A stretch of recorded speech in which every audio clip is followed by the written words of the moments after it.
Ladies and gentlemen, welcome to the Walk Show podcast, where we explore the walk of life. This is your host, Walker Neer. Thank you so much for tuning in. This week we have a very special guest. We are joined by Katie Callahan, all the way from Shanghai.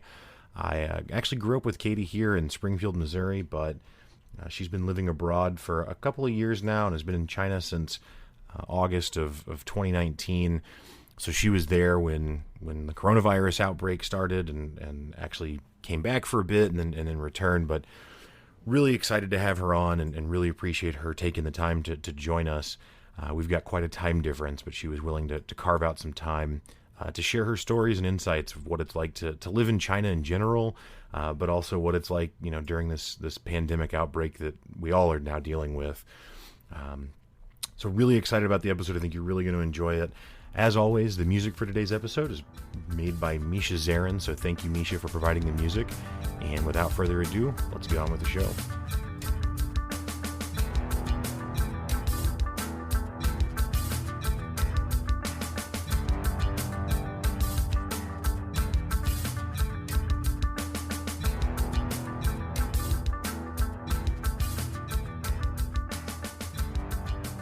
Welcome to the Walk Show podcast. Katie Callahan, thank you so much for joining.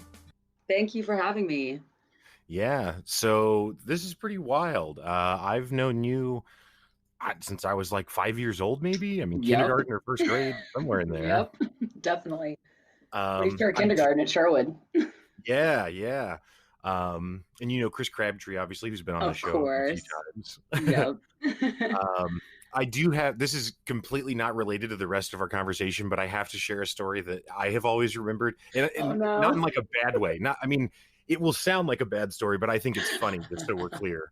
Oh, gosh. We were in like second or third grade, and I remember you chasing me around in the playground, not to like flirt with me, but to eventually catch up with me and then slam me directly in the nose with like a red foursquare ball. Do you remember this at all? I remember it 100%. Oh my God, yeah.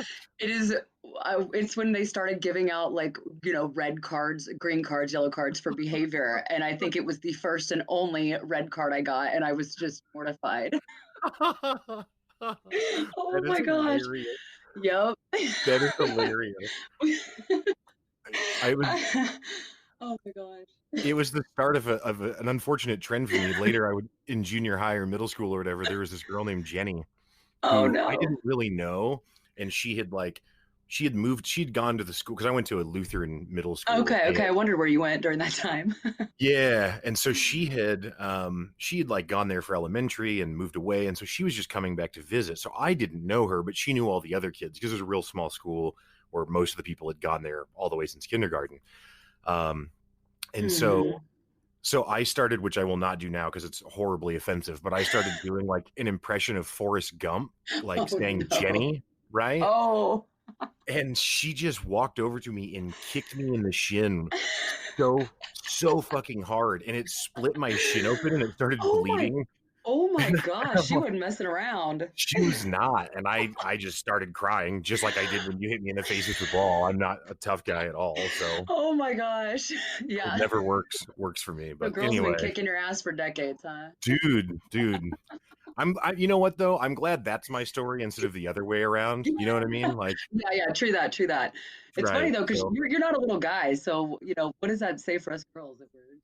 Well, that's what I try and tell.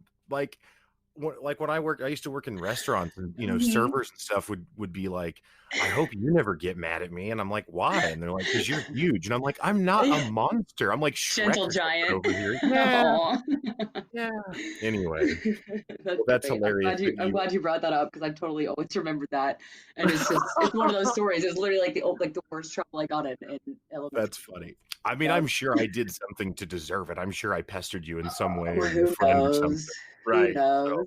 So, but I don't think I was trying to knock you in the face, to be fair. But it definitely happened. One of those oh shit moments.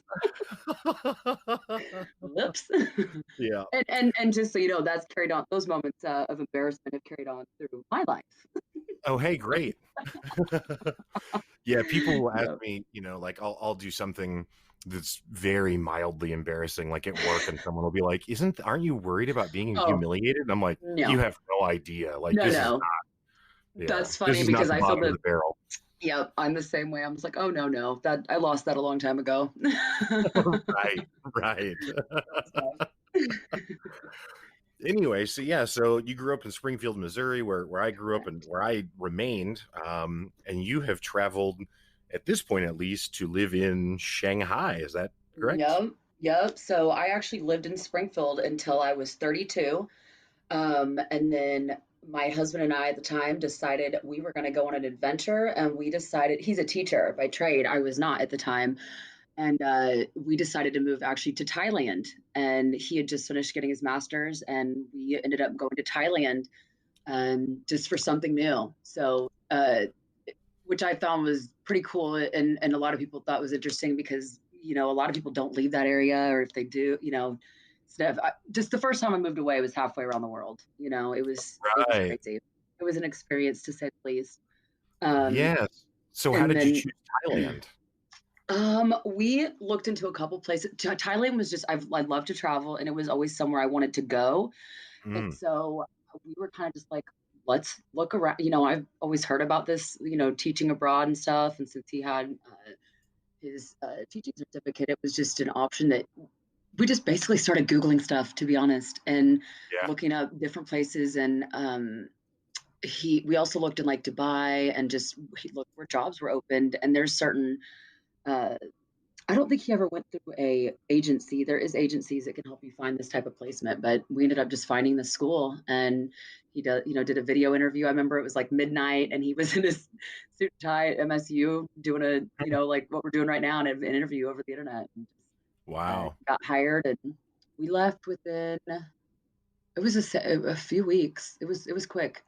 We left Huh. within yeah, like maybe a month or so. It was quick. I forget now, but then we were there for 2 years, and that second year, right when we got back, I ended up getting pregnant, which was a total surprise. And so we decided to come home, to have the baby and everything. And so we came home that second year, and then we're looking for jobs around there. I was a stay-at-home mom for the first year, which I never in a million years thought was something I would do. Mm-hmm. But Mm-hmm. it was really cool. And then my husband was, because of the timing and everything, couldn't.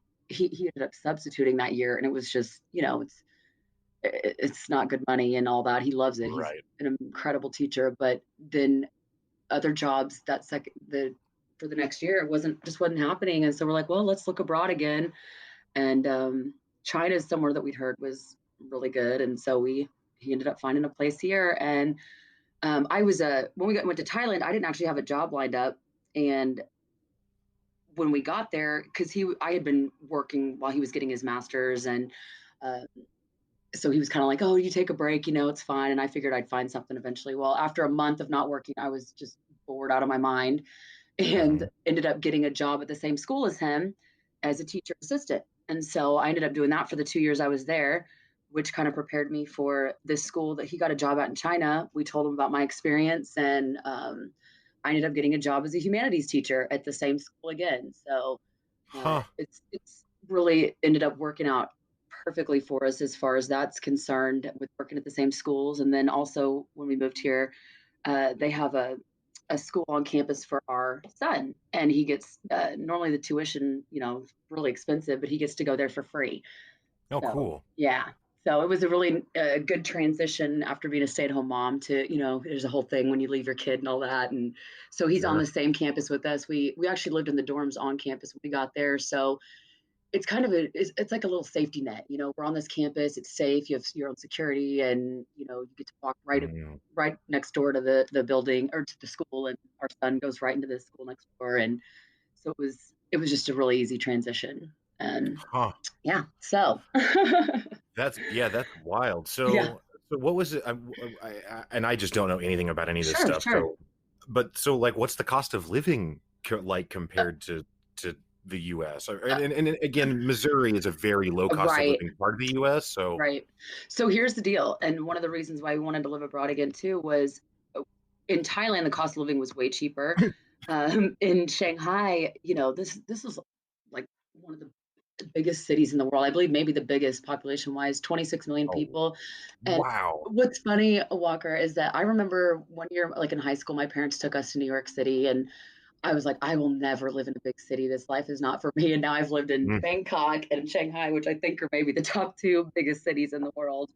Um, wow. it's been crazy, but so the cost of living, let me get back to that. Where we live now in Shanghai is just kind of outside the inner city part. And so the cost of living, because you have more like local people out here, there's a huge expat population here in Shanghai. And so, but in the city, the cost of living is like, comparable or more expensive than Manhattan, Oh, Um, wow. out here where we are, though, because there's a lot of locals, say, like this restaurant we go to across the street all the time. It's like a mom and pop place. Food is amazing. Uh, and I'd say we pay maybe $7 for a family of three to eat with leftovers for the Wow. next day, and also just anything you get from the little markets or stores around here. And there's open air markets like the farmers market you would think of in Springfield, they have those Mhm. everywhere. So you can get fruits and vegetables and everything like that, just super low.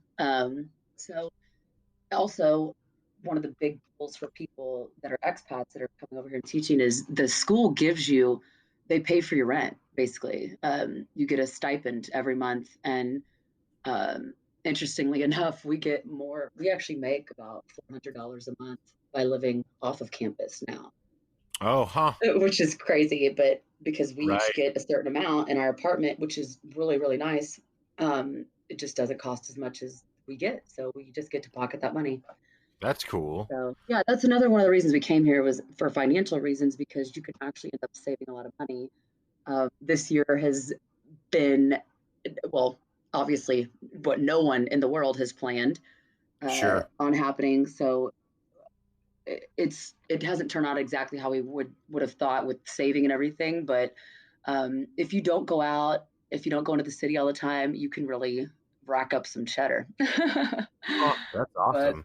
so far though, because we ended up coming back to the US, and just like with flight costs and stuff like that, and we, we found out that we both got the jobs and we left within 2 weeks. So buying international flights at the last minute, we it's just expensive. So it's still um, kind of paying that off. They pay for your flights too, but not that much. So Sure. it's kind of crazy.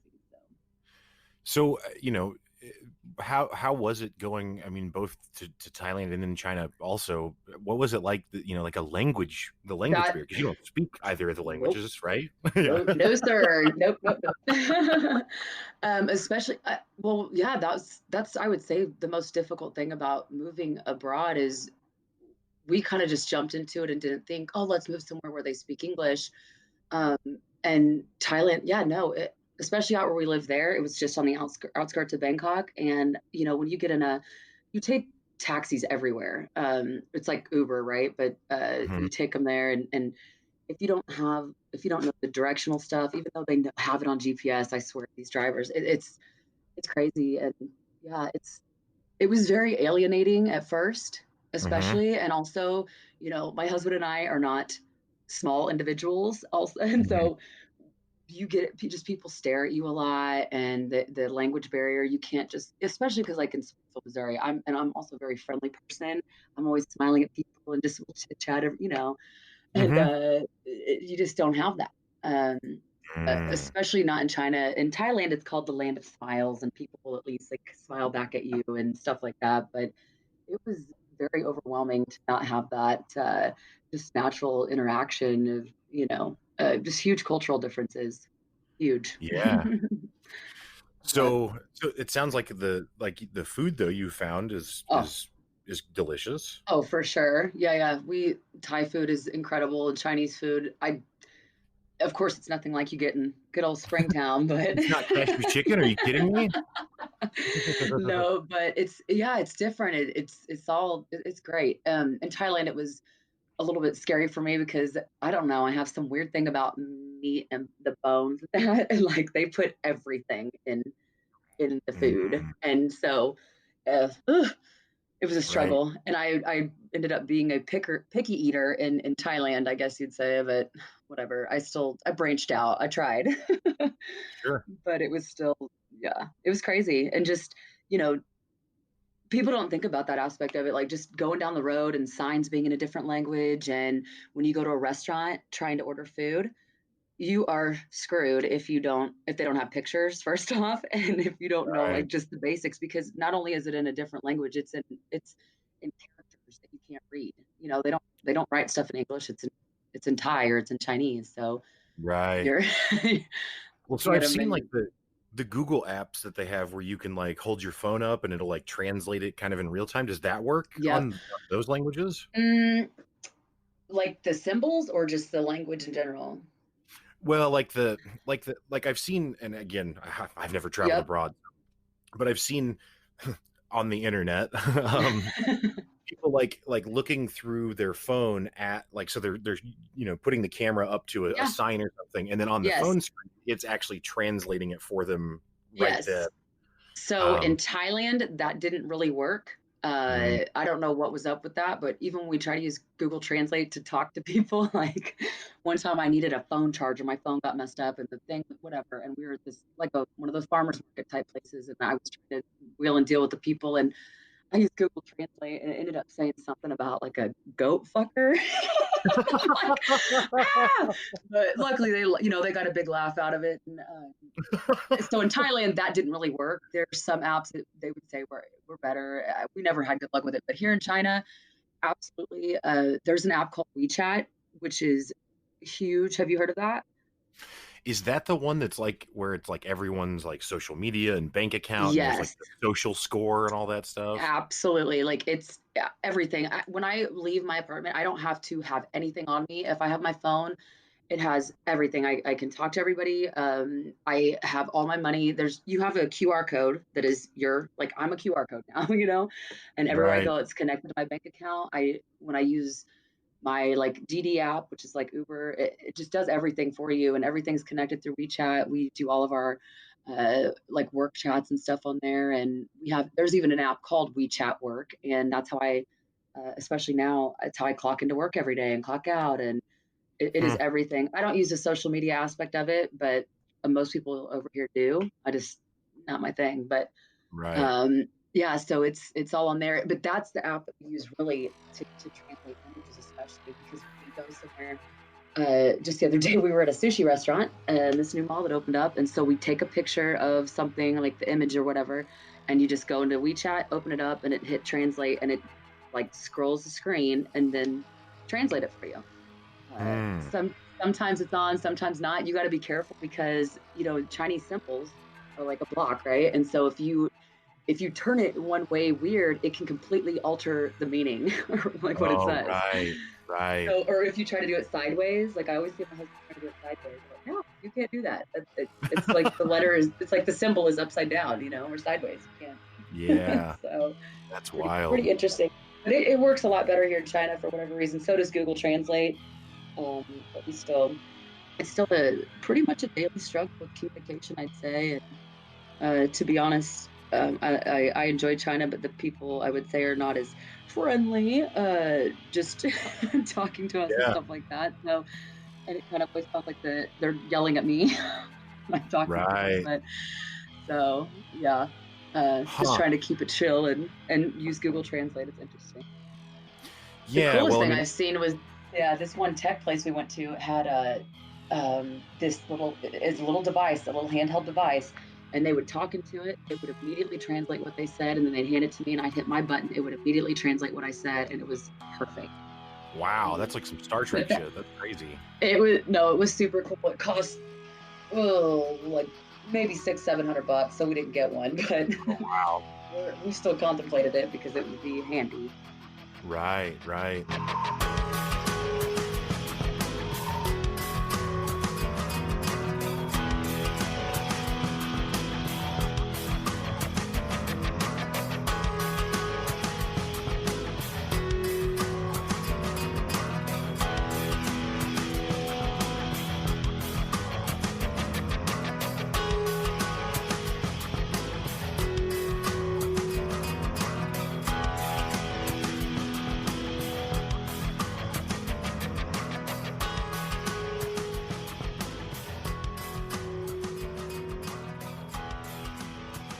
So do you think that it's a like a cultural thing from the country, or do you think it's? I mean, because honestly, like if you went to New York City, I don't know if people are smiling back at you very much either. You know what I mean? Like big cities Um, are also kind of produce that behavior, I think. true. Then that might be a fair cop. Like I said, I've never lived outside of Springfield besides in Bangkok and Shanghai, so I don't really Right. know. But I have traveled a lot, and I don't know. I feel like people everywhere you go kind of smile. Okay.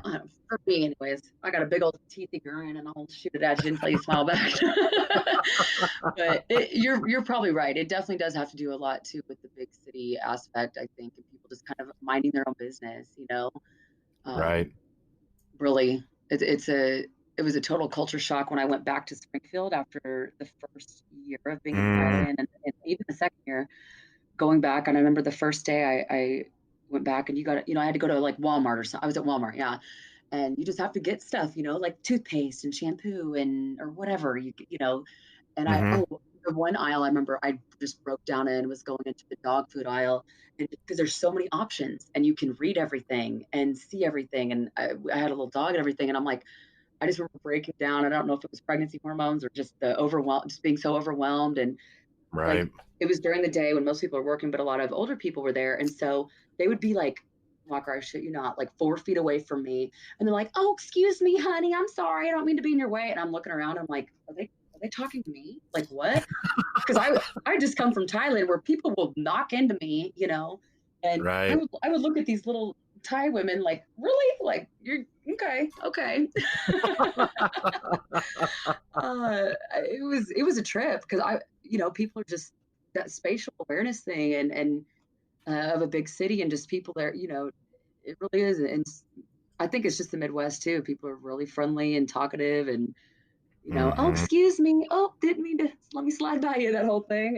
It's a real Sure. thing. Yeah, yeah. So, Well, and we're all really spread out too, right? yep, So we're not yep, as cranky about yep. about space like that. Exactly. Like I'm looking out my window right now in my office, and there's like just rows and rows of they're all apartments here, all about like 15 stories, and there's about 10 on this Hmm. side, 10 on the other side of the road. I just got to think about how many people that fits just right here on this little half mile of my road. And these Right. are all around every like 360-degree angle, like all over. So That's that's wild. crazy. Yeah. But So you said that. So you're teaching. Are you teaching mostly like children of expats, or is it? no, Or no, it's all okay. Chinese students. So in Thailand, it was all Thai students, but we teach at international schools. So everything is in English minus their like actual Thai classes or their Chinese classes, Okay. or they have like Chinese math also or English math. And so, yeah, no, I teach humanities in English, and it's all Chinese students.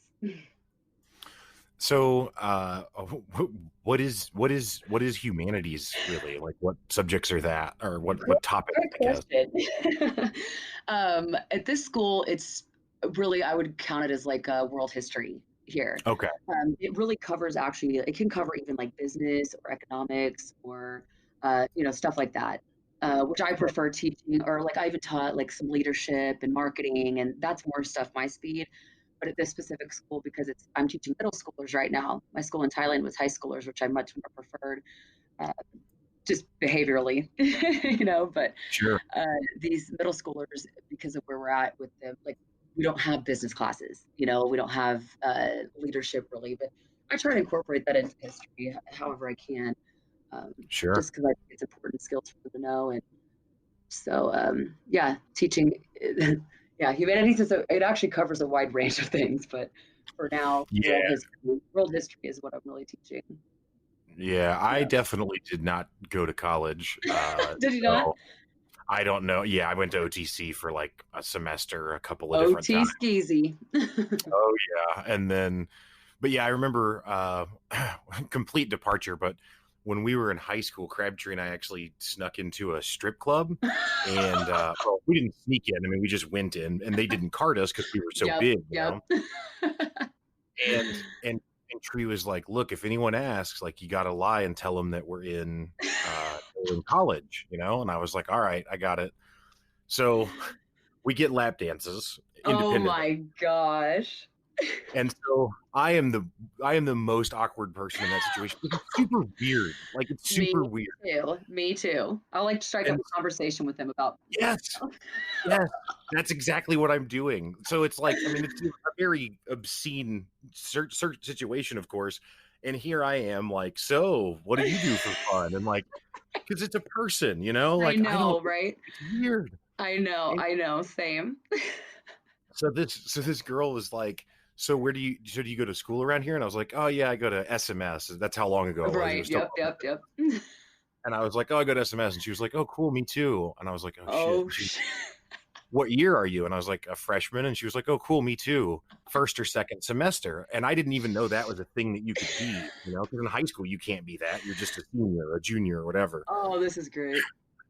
And so I was like, oh, second semester, thinking that like that was more weird somehow, right? And she was like, wow, me too. And I'm like, oh my God, this Shit, never shit, shit, shit, stops. shit.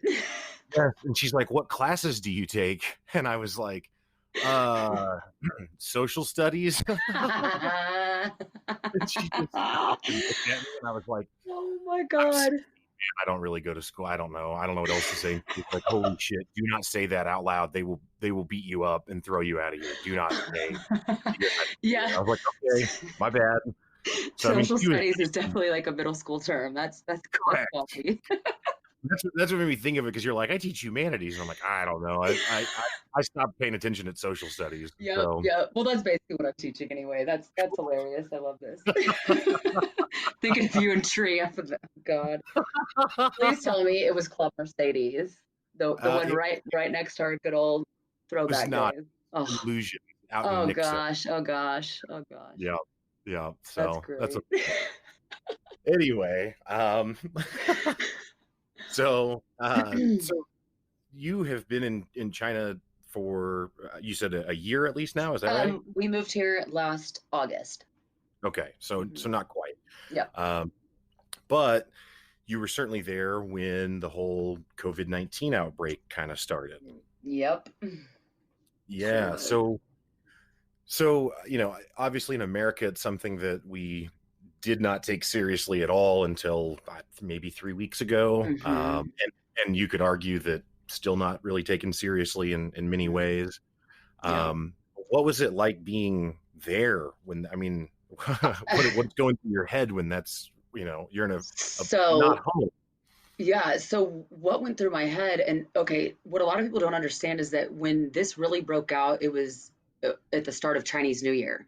And Mm, so we had actually, before I'd even, well, actually, on the last day before we went on Chinese New Year break, I had one student who's kind of a class clown, and he was like, "Hey, Mrs. C, did you hear about this new this new thing that's come out that's like SARS?" And one of the other students was like, "Shut up, that's not true." And I was like, I had actually just read about an article the night before, and I was like, well, he could actually be right, but I didn't want to scare the students, so I didn't say anything and just kind of went on.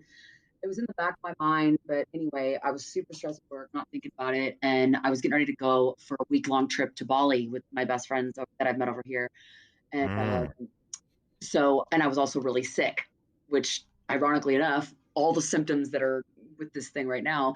Anyway, I ended up leaving for Bali late because I was sick and had to go to this doctor and get like breathing treatments and this, do breathing treatments wow. twice a day. And the thing of it was like at that time, the virus wasn't even in Shanghai or really near here. And just to give you a little perspective geographically, Shanghai is about I don't know mileage wise, but like from Springfield to Nashville, far from Wuhan, where it Okay. originally broke out. So Okay. it's about that far from Wuhan. And I had, so what happened was, long story short, I went to Bali. I'm on this emergency passport because my passport got filled up. And so I had to get this emergency passport back in October. And when I got to Bali, they were like, oh, you have to have a visa to come here on an emergency passport, which I had no idea. And so they immediately made me turn around and go back to Shanghai, which I was just kind of pretty devastated over. But I just sit in the Yeah. airport for 2 days and drink and sleep Holy there. shit. Yep, until the flight could come back, take me back. And so I got back to Shanghai. And when I got back, the point I was going to get at was so Chinese New Year had started, right? All the schools are out. It's a huge deal. We're off school for a whole month, right? Mm. And um, uh, when I get back, Shanghai has a ton of people coming from these smaller cities out, in China, right? And Hmm. so I get back and like the first night I don't do anything. The second night I'm like, I'm bored. I want to go out and do something. All my friends, all the expats, everyone from school is already gone traveling, doing whatever. No one was here. So I get get a taxi, go into the city by myself, and the place is like a ghost town already. Mm, And this is before I'd heard anything else about COVID 19. And I go into the city. The place is a ghost town. I did find some people. We hung out, whatever. And then the next day, I wake up and I just happened to start watching some YouTube videos on what was happening. And hmm. I was like, my husband and son happened to go on like a little guys trip with another teacher, and they went to a place a few hours from here, and they came back that night, and I told my husband, I said, okay, I've seen a few YouTube videos on this, and it's freaking me the fuck out. And I Hmm. said, I just have it was literally, this was in the middle of February, I think it was, no, end of January. Oh, it was Hmm. right at the end of January. I'm sorry, third week of No. January. Yeah. It's so crazy because my mind is just like, this is all like, you know, Yeah. time has been so crazy the last few months. So Yes. we ended up, it was just the last week of January like 25th is when, so my husband came home like that night of the 24th, and I was like, this doesn't feel right. Something's going down. I want to get the fuck out of here. And I shit you not, we were at the airport and on a plane within 8 hours that next morning. Like, Mm. I've never packed my bags faster and just threw shit. You know how you normally like before you travel, you like want to do your laundry and clean your house and shit. Yeah, just threw my shit in a bag. And um, we were at the airport that next day, and I was also concerned that because at this time I was hearing about they're locking people in their apartments in Wuhan. Right. There, if you have a fever, like all this like kind of extreme shit, because it was just breaking out. And I was like, fuck, I've had this sickness now for like 2 weeks, which I have asthma and I get bronchitis around this time of year. It's kind of normal, but it was bad. Like I was coughing so hard I almost passed out a couple times on that last day of school, and Oh, that's when I ended up going to the doctor. But I was like, fuck, if they see me or hear me, like we're gonna get locked in. I want to get the hell out of here. You know, yeah. that was really my big major like fight or flight. Like, okay, we gotta fucking go right now. And we surprised my parents. My little sister knew that we were coming, and she came and picked us up, and we surprised my parents, so they were excited to have us back. And I don't even know at that time they didn't even know about it. Right. Um, they were just excited to see us home. And uh, then when we got there, like my husband and son and my mother ended up getting really sick somehow, but I think it was some type of like stomach virus. And my whole Mm. family was kind of like freaked out and thinking, because that's when it started being international news. And really just at the beginning of just this fucking fear mongering, what I felt like then. But that's all that was on the media. And so my family thought, of course, the worst. And uh, Right. but it was, I'm telling you, we ended up staying in America for like almost exactly a month. And the entire time I was there it's basically like a blur in my mind because I was so up and down with like anxiety and just not knowing what to do. And, the school's not really telling us much, but they're telling us that we have to be back before March 1st because our visas actually expire. And if you don't come back by then you have to pay all this money to get a tourist visa. That's a huge thing a lot of people don't think about either when you're living abroad is the whole visa thing. We're the we're the aliens living in their country. We're the ones that have to go through all this process, and it's a very strict, serious process to get these visas. What is if you don't mind my asking the visa? I don't really understand. So you have to basically you can have a couple different types of visas, and I'm not going to claim to know hardly shit about this, but um, because it's confusing. There's so many different ins and outs to each one. You can get a tourist visa, which basically you pay. I think in China it's about like $250 you pay to come here, just to come visit.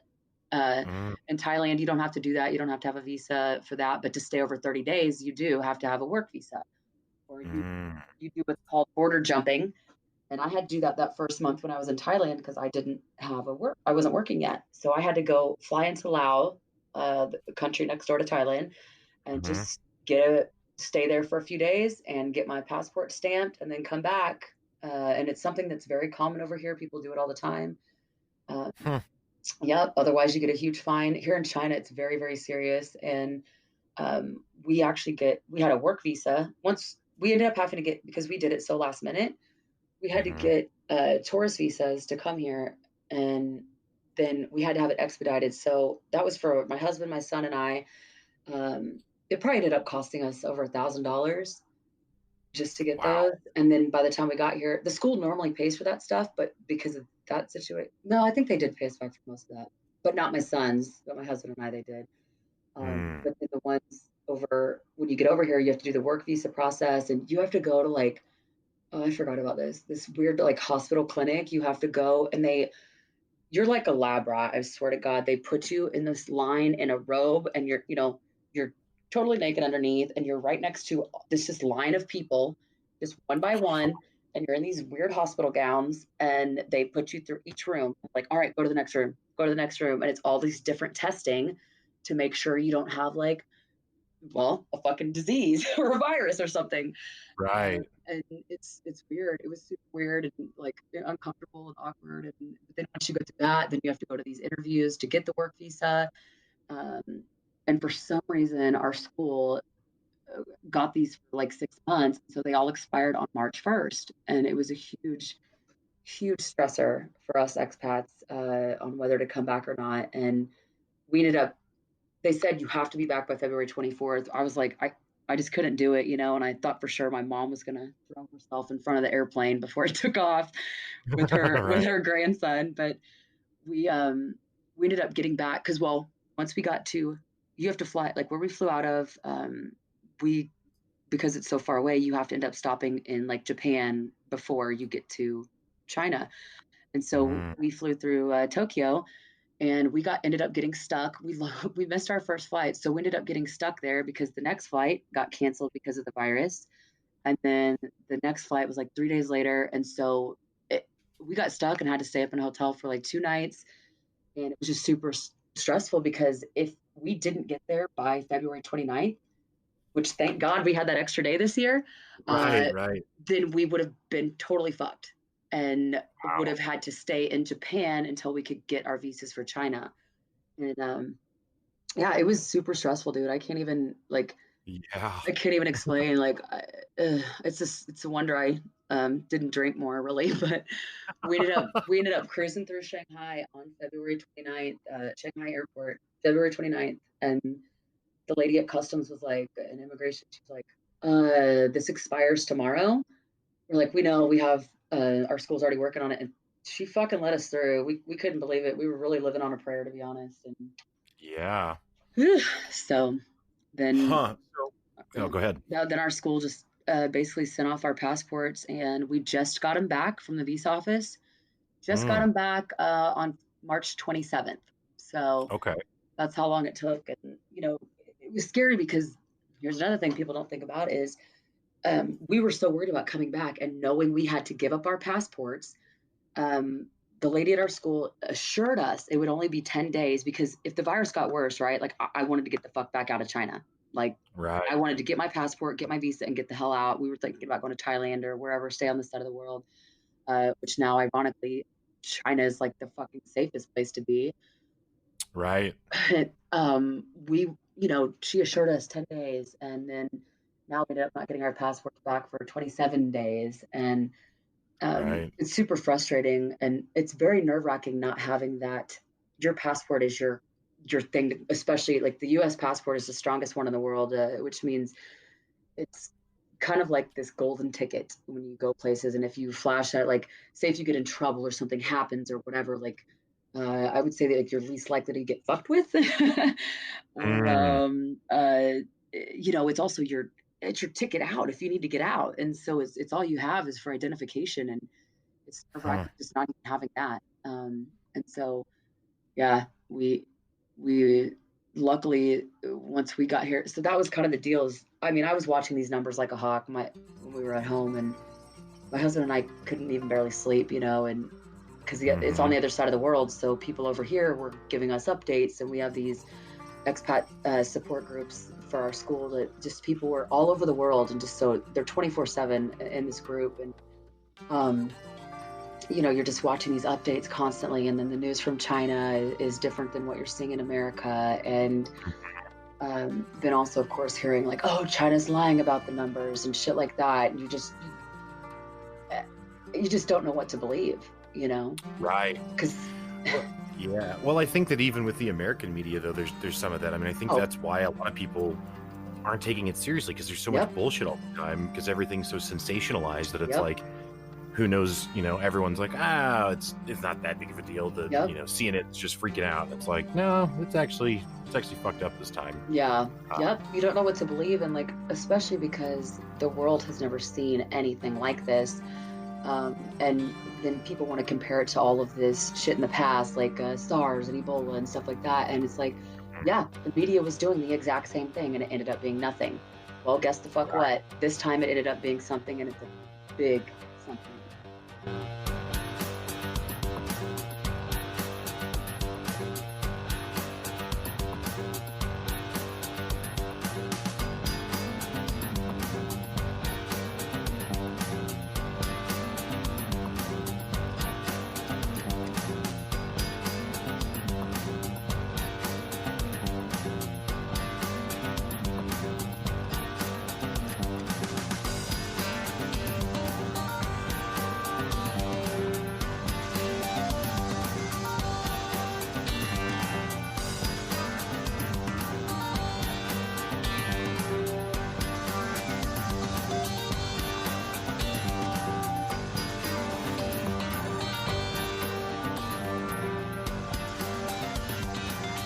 Yeah, I heard, again, who knows? I don't know what to believe, so that's why I ask. But I heard that in China, it was to a point where, like, if you go to really any large public building, I mean, whether it could even be an apartment, but maybe a train station, a bus station, whatever, a hotel, anything like that, that they're like checking temperatures at the door, and if you've got a temperature, you go to a fever clinic, and then they check you for COVID, and then you go to a quarantine. Is that accurate? 100% accurate. 100%. Even right now, so when we got here, I was getting like feeling better and better about my decision to come back every day, because the numbers were going down, and then there was no new cases in Shanghai since like February 28th. And that's what I was waiting for, is like right there at the end. I was like, okay, it's really slowing down. The numbers are slowing. All right, let's go. And then we came back, and then it was like, we didn't have any new cases here for weeks. And it was right when we came back. And and so when we came through the airport, it was a fucking trip. Like, there's people in hazmat suits, legitimately. Like, we're in our masks. My son is almost 2. Like, he doesn't know what a mask is. He was like, ripping it off his face, and people are sitting there pointing their fingers at us, telling us to put it on. And they took our temperature at multiple places in the airport. And then now, like, even right now, I can look out my window and see the security guards sitting there. They take our temperature every time we walk into our apartment. Wow. And everywhere we go, if you go into any store, like I went to IKEA the other day, and you walk in there, and you also, one thing that we have, so we were talking about WeChat earlier. There's another app that is similar that's called Alipay, and I don't know really what the difference is or whatever. It's all in Chinese, so I can't really read it. But there's these codes on there. It's another QR code that you're assigned, and basically it's the way that the government is tracking everybody. And you have to show your QR code is green. If it's red, then that means, so basically what they're doing is, like, say you were on a flight that someone ended up testing positive for COVID, then your code would come up. Your code would come up red, and that like kind of shows you, oh fuck, and you'll end up being visited by community workers within a matter of days. So far, no one I know has had to deal with that, but we have these green code. You have to show your code most places, and you have to get your temperature and put sanitizer on every time you walk in somewhere. Wow. So do you know anyone that's been that has come down with COVID or had had the illness? No, okay. Not yet. Hopefully it remains that way. Also, no one at our entire school has been. Good. But again, we're in a city that has 26 million people. Right, yeah, I literally can't imagine. I know it's crazy to think about, but like, when you get on, say, like, but this city, that's the thing, Walker, is that this city was shut the fuck down already because of Chinese New Year. And Hmm. so when this came out and the government was saying everybody stay home, Shanghai was already a ghost town and everyone was already at their homes or they were back to their families in whatever province they lived in, you know? And so, Hmm. and also people here listened to the government. They took it very seriously. It was already shut down and it was shut down even further.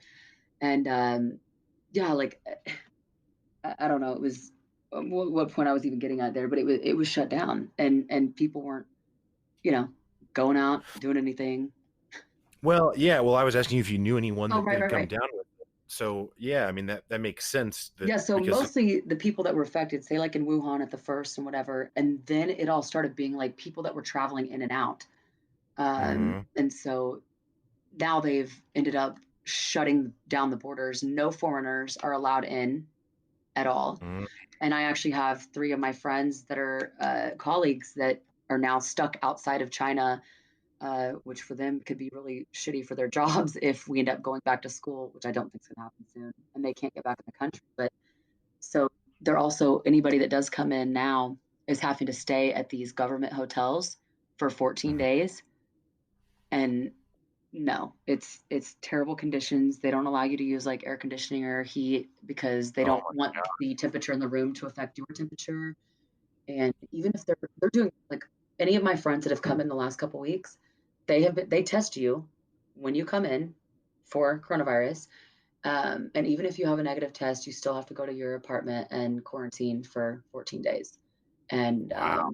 like when we first got here, like the first few days, I was jumping on my motorbike and going to the school, which is only like a half mile away, and just Mhm. kind of like checking in, getting some stuff updated for teaching online and that. And then we had these women come to our door and knock, and uh, it kind of tripped us out, you know, because we're like, what the fuck? And they don't speak English. They don't speak English. We don't speak Chinese, but they're very Right. acting very serious and like, you know, shaking their finger at us, like you have to stay here. Basically, we were communicating through an app, and like you Mm. cannot go past this door for 14 days. And at that time, we didn't even have a grocery delivery set up yet. So Wow. luckily, we figured that out pretty quick and got it. But I mean, that's one huge difference I think about here and like what's happening in America is people here, you get everything delivered. You get it delivered, and they had already set up like there's these like bookshelves almost right at the front where the security's taking temperatures, and the delivery guys weren't even allowed to bring anything up. They just leave it out there, and you have to come out and get it. And at the same time, you'd get your temp done and everything, you know. So it's but even grocery Wow. shopping all online and it's delivered here. They just started this very week to where the delivery guys can actually bring it up to your door. So, Huh. But yes, even to go out just outside of the apartment, but still at the same, hmm same address, yep, you have to get the temperature taken just because you went outside, basically. yep, yep. Wow. So, but yeah, no, it's still don't know anyone that's been affected personally, and I hope it stays that way. But Yeah, well, that's good, but yeah, I mean, I think that that's the challenge that we face in America. I mean, especially, I mean, maybe in maybe in some of the bigger cities, it could fly, but like, can you imagine in Springfield, Missouri, if someone tried to go into a Walmart and mm-mm. someone A forced them to take their temperature, and then B, if they had a fever, was like, you have to go to uh, this location. I yeah, mean, people no, start pulling, don't tread on me, yeah, they've got exactly. Exactly. their They're gun. like, that's what I was just imaging, honestly. It's like people like, whoa, right? You want to step up, motherfucker? Like, no, Right? Americans are very big on, you know, we have our rights and our freedoms and everything. And it's like, great, that's true and all. But right now, this is, it's interesting to see. It really, really is. I never in a million years, I'm kind of a rule breaker myself, you know, and so it's interesting to see these. I always thought, first off, I never thought I'd live in fucking China. I never even wanted to travel here, and I want to travel everywhere, um, just because of the fact that it's a communist government and things like that. And you know, it's interesting to sit back and watch this right now and be like, okay, wow, this is interesting circumstance where this has actually come. It's been more beneficial that people are. I would say more inside the box thinkers, I guess. I don't really know how else to say it. And that Yeah, well, they, it's just yeah, the government's able exercise a level of control Yeah. that they're not in America, Yep. and not to speak on it unfavorably or Right. not, just Right. simply that it's true. Exactly. And in this kind of circumstance, it's a direct advantage as Yeah. opposed to the way that we view it often in America. Yeah. It Um, absolutely is. And I mean, my family, before we came over here, I remember my uncle happened to be visiting from Texas, and he is like vehemently against anything China. And like, he's like, mhm. "What the fuck are you doing going over there? Are you fucking kidding me? Do you know what's going on in Hong Kong?" And I'm like, okay, "Yes, yes, I do. Thank you. That's not where we're going." Like, you know, just Right, everyone thinks, "Oh, that's China." It's right. It's just different. But um, and you don't see really the effects of the government like you would think. I guess it's hard to describe, but um, it's really just interesting to witness this right now and to be here where people actually fucking listen, and they know that if you right, don't, they're gonna padlock your fucking door and you can't get out. So listen. right, you know. right. So it's happening one way or the other anyway. Yep. Yep. Yeah. Exactly. Yeah, no, I mean, I clearly know nothing about China actually, but that's kind of been my impression of it, in the last, I don't know, decade maybe is Hmm. kind of shifted to where I used to think of it as this like kind of rigid, scary place, Yeah. but Same. but but now I've kind of come to understand that like I mean, are there elements of it that could be that? Yeah, but honestly, there are in America too. Um, and I mean, go to Baltimore and ask them what they think about law enforcement. You know what I Right. mean? Like, Right. so it's not like everything's rosy here all the time. And so really, it's kind of like I've gathered that the Chinese citizens are you know living their lives largely. You know what I mean? Like, Absolutely. Absolutely. I mean, we're basically just living in, pretty normal life over here. We go to work every day. There's not any interference with the government besides like the biggest thing I can think of is like, so how we have our textbooks or whatever. We mhm, aren't allowed to actually have the textbooks in class. We have to like print off these pages and give them to the students. Last year, when the government comes and does their like checks, they do these things so the schools could get their license or whatever. The government came in, they were like ripping pages out of the textbooks, mm, these world history textbooks. And so we're not allowed to have those. We can't have like our schedules posted because of government, whatever. When there's certain interferences, the Chinese staff kind of just say, "Oh yeah, you can't do this because of government reasons," and they just kind of blow it over and whatever. We all just kind of adapt, and it's just little minor things. But if it was happening and they came there, apparently it'd be a way bigger deal. But I felt the exact same way that this was some big, you know, scary place, and it's not that. Like uh, people are, like my coworkers and stuff. The Chinese locals, they're nice and always willing to help and things like that, and um, uh, everyone's just living pretty decent lives. But I do know one thing that's interesting is. I feel actually safer here than I yeah, do back home because right, there is fucking cameras everywhere, and the government is like, or like the police they watch you. And um when I first came here, the first month the cell phone I had wasn't working, and so I got this new phone, and I ended up paying like $600 for it. It's I don't ever buy electronics that much. Well, on hmm, day three of having it, I left it in a fucking taxi, and it happened to be the only time. Normally, you use that app I was telling you about, that's like Uber. It happened to be the only time we couldn't get one, so we flagged down an actual taxi, and I left it in there. And so the security guards at my school, after about an hour of crying and trying to explain to them what was happening, they ended up calling the police that showed up, and they ended up taking me and my friend at 2 a.m. to the local police station. And we walk in there, Walker, and they take us in this room that the whole wall is like CCTV footage.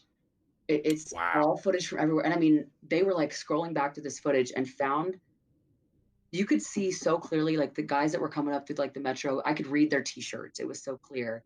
And huh, like these guys, they found my friend, they saw us like run across the street, and then they found the taxi cab that dropped us off, his license plate, the taxi company, within a matter of like maybe 15 minutes, and wow. had this company on the phone, and then found the driver. And within 30 minutes, the guy, they had ended up talking to him. He said it wasn't in there, which is bullshit.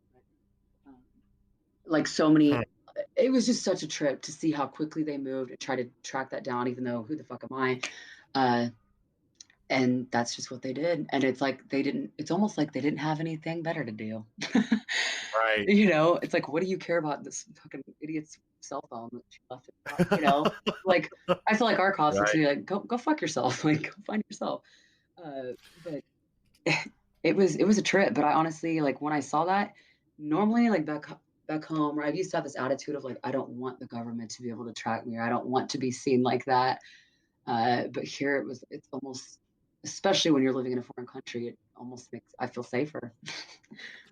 Yeah, no, I think that makes a ton of Yeah. sense. And the truth is that, and then yeah, in America, like, is it that level? Of course not. But it's also not. It's not as privacy is not as Right. much as people would like to think it is. Yeah, I yeah. mean, Oh, totally. maybe it's not mandated, but I mean, you can open your phone and it will tell you where you have been forever. I mean, Yeah, it, yeah. it tracks your location at all times. You know what I mean? Oh, for Like, sure. Google will pop up on my phone all the time and be like, "Hey, Yep. which place were you at yesterday, so we can fill in the trip?" And it's like, I know, right? I No don't know if I thanks. like it. But it's like, but what am I really ducking? Because they've already got it. You know what I mean? And Exactly. That's how that was kind of my attitude. Well, it is my attitude about it now, because before I was letting it make me almost like kind of paranoid and like I don't want that, but I'm like, wait, what the fuck do I care? I'm not doing anything, so right. you know. And I don't know. I guess I kind of took an attitude of like, okay, I've got bigger fish to fry, mentally, I guess. Yeah. Yeah. Well, and again, I think I mean, so much of the stuff in, like, that's one thing coming out of this coronavirus in the United States, at least, that I kind of hope a lot of things are being exposed that are bullshit things. And I hope that when we come out of this, that that everyone remembers that these things are bullshit. Oh Because man, I hope so too.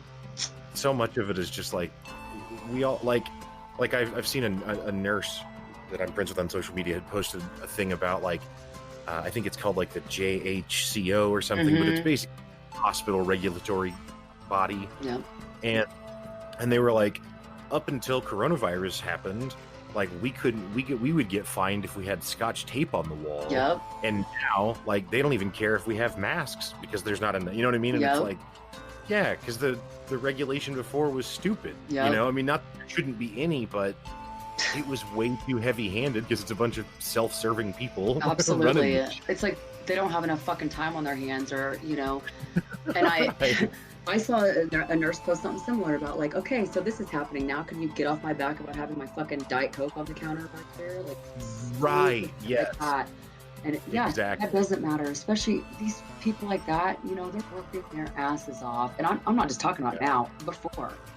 Oh, right, yep. And you know, it blows my mind that like you're saying, I legitimately hope that this attitude is taken forward of like, this doesn't actually fucking matter. What matters, what's important, Right. all this bullshit, you know, focus on what's important. What's the other thing here? Yeah, no, exactly.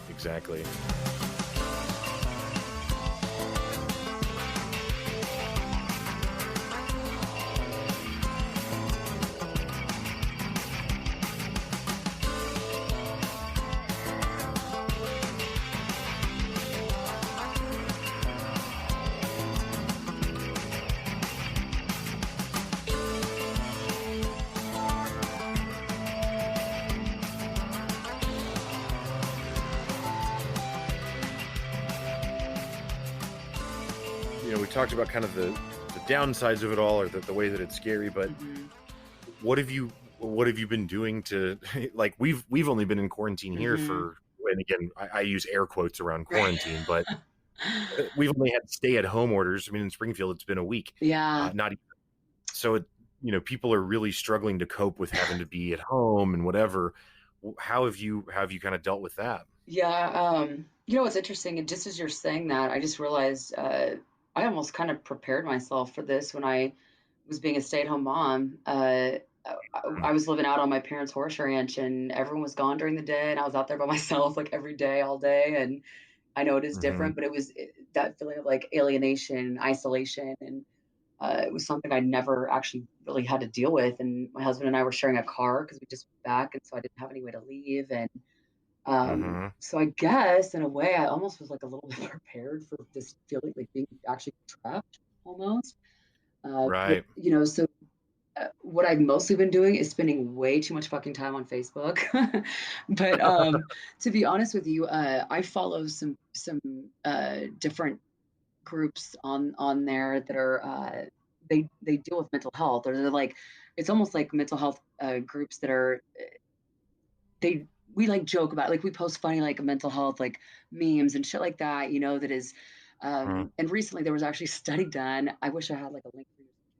I should have saved it, but there was a study done saying that these can actually be beneficial for your mental health because it gives you that, you're not alone feeling, and other people are dealing with the same shit, and like, oh my god, yeah, I feel that same way, or I do these same little things, and this is actually part of this or this or that. And uh, Right. so being on Facebook, I know sometimes it can get a little heavy, and I have unfollowed all news media on there, and Mhm. specifically try to follow like my passions and interests like traveling and things like that, and Yeah. try and also be supportive to other people.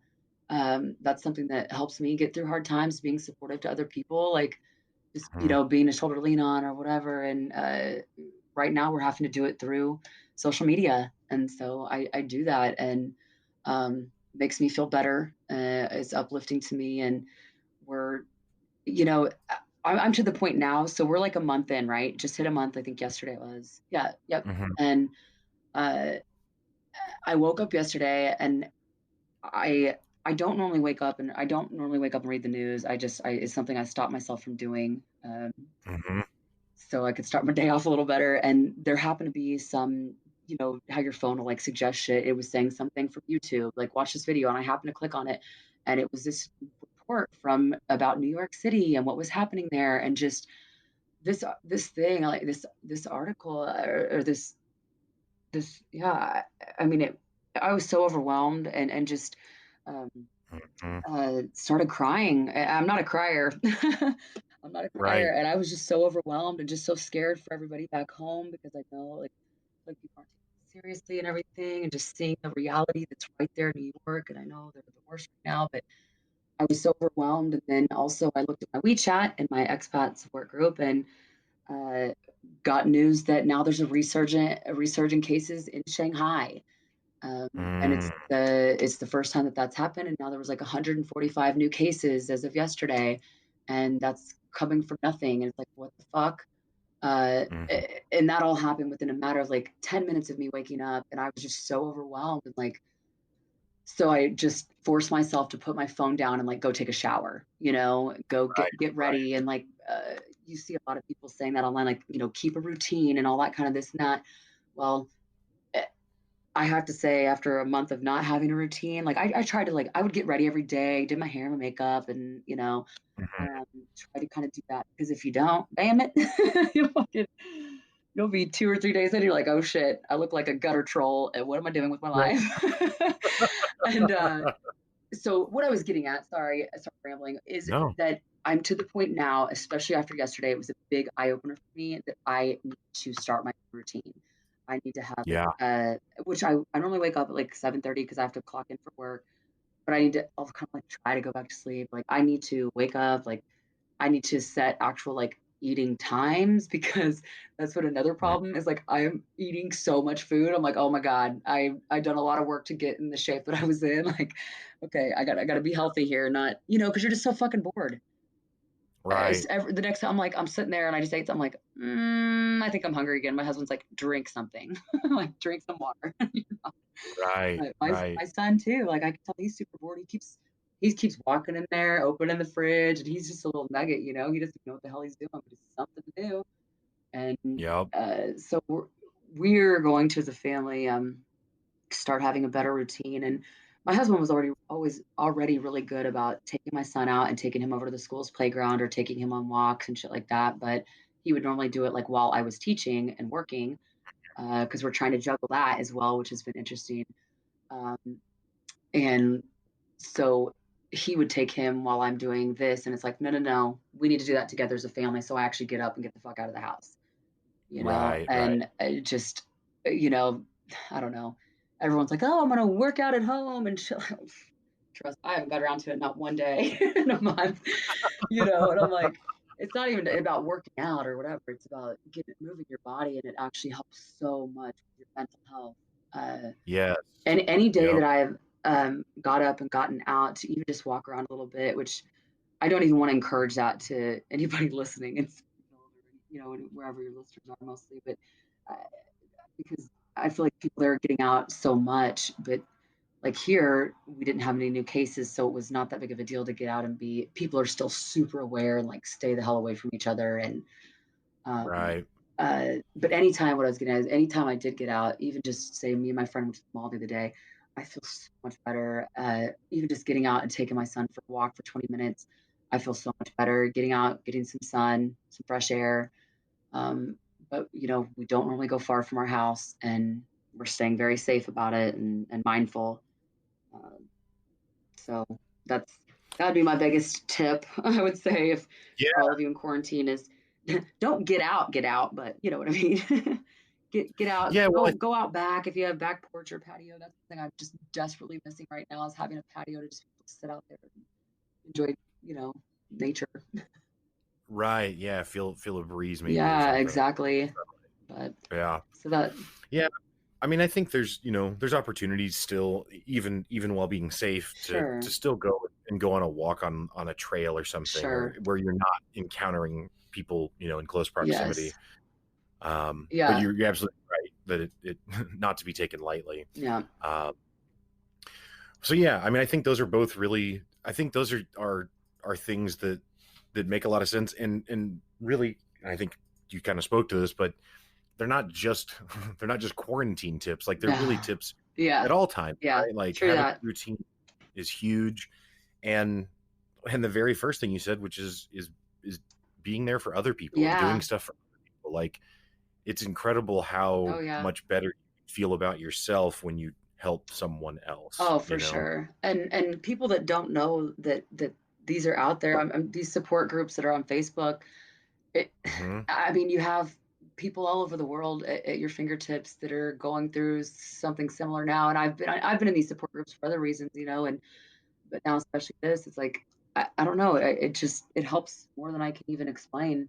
Um, and it's something that I don't know. I always feel like my heart is full after I interact with these people, and of Hmm. course, you got to be careful of you get in there, internet trolls and shit like that. But normally in these support groups, they're a safe space, and just talking to other people, it's helping them while it's helping you. So Right, right. Yeah, no, I think that's a really powerful point, and, yeah, and it's something, I've had on the podcast. I've had a couple of different life coaches, and actually cool. just last week we had a psychologist on. Yeah, I got to Um, hear part of her stuff. That's so awesome. oh, And cool. for some reason over here, when I try to listen to your podcast, it like cuts out. Maybe I'll get like 15 minutes. It'll cut off. Like, shit. Huh. And when I try to go back to fast forward, it will only do it doesn't. I don't know. Maybe I just need to use a different app or something. But yeah, no, I Yeah, thought I that don't. was awesome. But yeah, well, thank you. And but my point just being, like, I definitely think that's it's something that I'm really interested in promoting because it's kind of something I said to the psychologist is I think that when it comes to physical well-being, like everyone knows about working out, Yep. everyone knows about staying in shape or whatever, and you do that. You do that not in response to a problem. You do Right. that just to for maintenance. Right. But when it comes to mental health, people like only treat it kind of like you would physical therapy. Like Yep. they're only going to talk to someone if there's a really acute problem, and it's like Yep. it doesn't have to be that way. Oh So, God, I'm a huge advocate for mental health and taking care of that mhm, part just because of my own struggles, and it's yep, so important, and especially being over here and I don't have that many people I can talk to. These outlets that I have found, and I found these actually over in Thailand when I ended up getting pregnant abroad, and it's like there ended up being a support group for that, you know, and right, just how helpful it was because I was so terrified and alone, and it starts spiraling you into depression and anxiety, and it just triggered all this other shit, and it's like, man, this is so important. And you know um Yeah, I'm big on like I go into I talk to therapists and stuff. I'll go in, like I can tell if things are starting. I'll go in, have my, check-ins and go see him for normally I'll go for it's normally taking about a month or 2, and then it's like, "Okay, I'm cool now," and but I'm Hmm. big on getting in there and talking about it and dealing with this stuff as you're going along every day. Every day. It's important. Yeah, yeah. Well, I mean, in like the routine you talked about, I mean, Mhm. I've definitely developed a routine for myself that I try and practice daily, and Good. um, part of that is walking, Yeah, right? Part of that is good. something physical because people don't think it. It's easy if Yep, you're not in that habit to dismiss, even just minor. It's not like I'm not going for a run. You know yeah, what I mean? Like it yep, doesn't have to be crazy intense, but just getting your body moving and yep, I don't know if it's an endorphin thing or a hormone absolutely. thing or what it is, but So, um, like, when we first got here and we first had that like, the 14-day quarantine, um, hmm and once the community workers came and I was like, "Okay, I'm not gonna go out." Like, my husband did sneak out a couple times at night to get us like, we ran out of water and milk. We had to have it, so he snuck out and kinda went and got that, but I followed the rules, and, I remember, like, the first day, because I started getting into depression mode, and I was like, "Okay, hold up, you need to go outside." And so hmm picked myself up and I went outside and just a little like quick walk over down the street. It's like the birds were chirping, the butterflies started flying in front of me, and I was like, okay, this feels good, it's just these little yeah, things. The sun is out, like, just the simplest things like that. It boosted my mood. Like I can't even begin to explain. yeah, Almost like a yeah. little like No, in a movie. Just like, oh, birds are chirping and butterflies. Yay. you Yeah. just turned into Snow White in the Exactly, that's middle. exactly what I was thinking. It's like Come yeah. here, little deer. Yep, Uh, but what was funny though is that at the time I had on my face mask, of course, and so I'm just on this little mm, stroll, and I hadn't been walking. I'd been sitting on my ass. I have asthma. This face mask. I'm sitting here. I started breathing heavier, and I know like my hmm face mask is going in my mouth. I'm like inhaling it, and like can't breathe, and that's like I know they're not recommending people wear face masks, but here everyone does. I'm not here to argue whether it works or not. I don't give a fuck. But here you wear it or you're gonna get told go home. Like I mean, you would just people would freak out basically. And a Yeah. lot of times I forget and I'll pull it down because I can't breathe. And Mm, people will be like, they'll look, I mean, you know how people randomly won't talk to you here? They will, by hmm God, tell you to put your fucking mask on. They will look at you and be like, they'll, they know I don't speak the language, so they'll just do the international sign of pulling your mask up. Right, And right. but I mean that first day and I was like, oh God. And if I have my glasses on, they're fogging up and it's like, oh shit. Oh God. But luckily if you get far enough away, then you don't have to worry too much about it. And but it's Well, I mean, I think here part of the problem, though, I mean, like so Crabtree has been following this mhm. since like December, Yeah. and I thoroughly enjoyed the podcast that you all did over on this subject. yeah, Really yeah. good. Well, thank you, Yeah. and yeah, and thank you again to Crabtree for coming on and sharing what his insights. But Yeah. he was, he ordered masks really before anyone here was kind of taking it seriously, right? So he was already on that, Yeah, I told and him he the was other day on on me. Facebook, he posted that picture and I said, "Oh, I never thought I'd have mask envy in my life."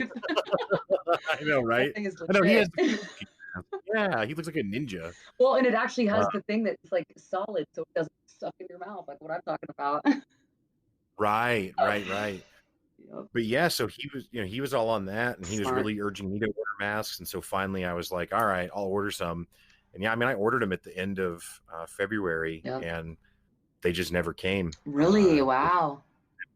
Yeah, so We ended up getting a bunch of these, just the, cheap ones and everything. And I was going to get us some better ones off Amazon, but when we ended up leaving, it was just kind of like a really quick thing. And it happened, and right, I was like, shit, I don't have time for this.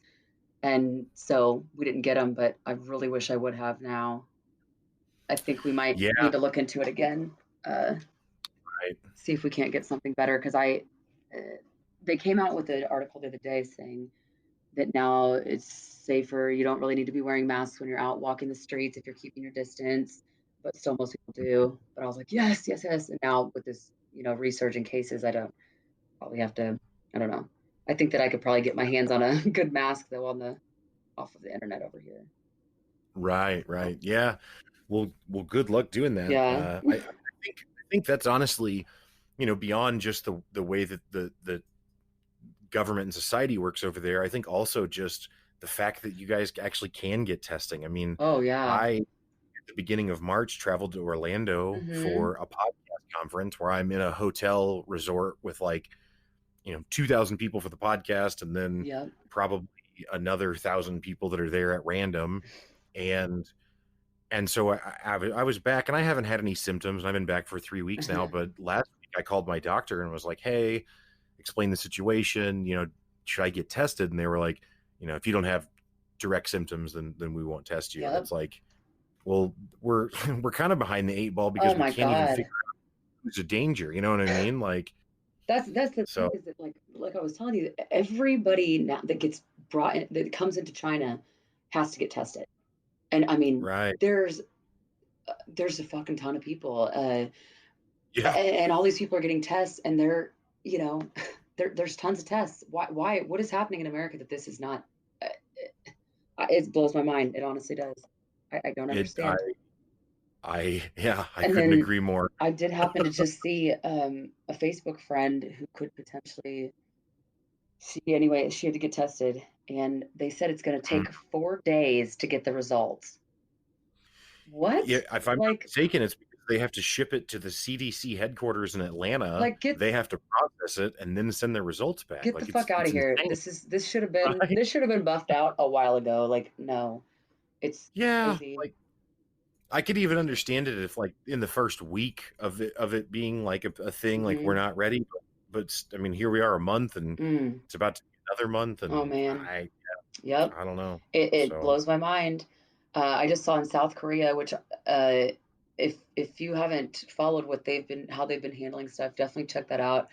Uh, in my opinion, they might be at like kind of the uh, front of the pack with how they've been handling things. That they just came out with these testing booths, so people can just hmm walk up to the booths, and they basically the people. It's like a nurse or whatever in the booth, and they basically just replace these gloves for each person, and they stick them through. Think about like a baby in an incubator. hmm It's like they're in the booth, but their hands come out, and they can do the testing right there, so they don't waste all the supplies and equipment, and the people don't have to come in. The booth is like outside, like think of like how a security guard would be outside in their booth of somewhere, and hmm they're these booths, these just little makeshift booths that they set up, and you know, it's so like, why are we fucking not paying attention to what other people are doing? Like, right, it's right. oh well, yeah, Yeah, I don't know, man. I mean, not to yeah, not to become too I political know, or right? something, but look at what's going on in America already. Like, what the uh, fuck are you guys talking about? I can't Like, even. so I know. No, no, no. Nope. once Cheeto Man becomes beloved, it's like, all right, well, I didn't I even don't want to know. say the name, but that was I another. didn't either. It was another video that popped up right after that one I watched yesterday morning, and it was which I try to just not watch anything that he says or does, and Yep. it was a video of his responses to journalists asking how he feels about how he handled this and shit like that, and his then he just attacks them and says they're bad journalists and whatever. And I'm like, is this real? Is this real? These people are I, I Yes. can't, no, like these I don't get journalists it. are highly intelligent individuals that are probably know more about the world in general and the scope of things. And he has the audacity to shake his finger and say these things. I'm like, it blows Well, my fucking mind. And the craziest one was there was a dude that was like, what do you say to the millions of people who are scared? We've got yep, X amount of cases, we've had X amount of deaths, and millions of people are scared. What do you say? Which is not an no, attacking question. nope, It's like a softball question, like, yep, hey, say something nice. And he yeah, was like, I tell you you're a bad journalist. And it's like, what the exactly. fuck are you talking about? That was part of the montage that I saw yesterday, and I'm like, what in the fuck? Like, this is where you come in, and this is where you tell everybody, like, we're gonna work hard, we're everything's gonna be okay, which you know, Yeah, oh that's what God, leadership is, right? exactly right. You gotta calm the masses, man, or it's gonna fucking blow up, and it's crazy, hmm it's crazy. Yeah. But, Well, either way, I don't mean to be all doom and gloom. All good. I think it's super awesome that you were willing to take time out of your day and out of your morning again, because Oh it's gosh. opposite time zones, to join me here Yeah, today. no, I thank Or you. And tomorrow, I guess. yeah, yes, I'm living in the future. Damn, Yeah, that's isn't it a crazy. trip? Yeah. It's a real trip when you fly halfway around the world and it's already the next day. Or like when I go back to America, I'm like, wait, I left 12 hours ago and now it's the same time, 12 hours. What the fuck? But Yeah, yeah, no, wild. I didn't know if I had any good info for you. Like, who the hell am I, coming on this podcast? But I hope I gave you a little bit of perspective about how it is over here for you. Oh no, this was absolutely Great, fantastic. And I great. mean, the truth is that people have really interesting stories, and they're just not famous, so Yeah, then no one, you know what I mean? right. So Yep. no, I couldn't appreciate you coming on the show anymore. Oh, I really cool. like it. Well, yeah, this was my And dude, first time. It was great. Great experience. cool. Well, yeah. Well, if you ever want to come back, we can talk about something more fun maybe once Yeah. the show. But I'd love to have you back anytime, man. Yeah, it It's was been a real great. I pleasure. love what you're doing, and I keep it up. You're doing a great job, and especially with the message you're spreading. And it seems like you've got a good positive theme to your stuff, and I totally dig that. Well, cool. Well, I appreciate it. Yeah. Well, Katie Callahan, thank you so much for coming on the Walk Show, and stay safe out there Yeah, in thank Shanghai. you. You do the same. Get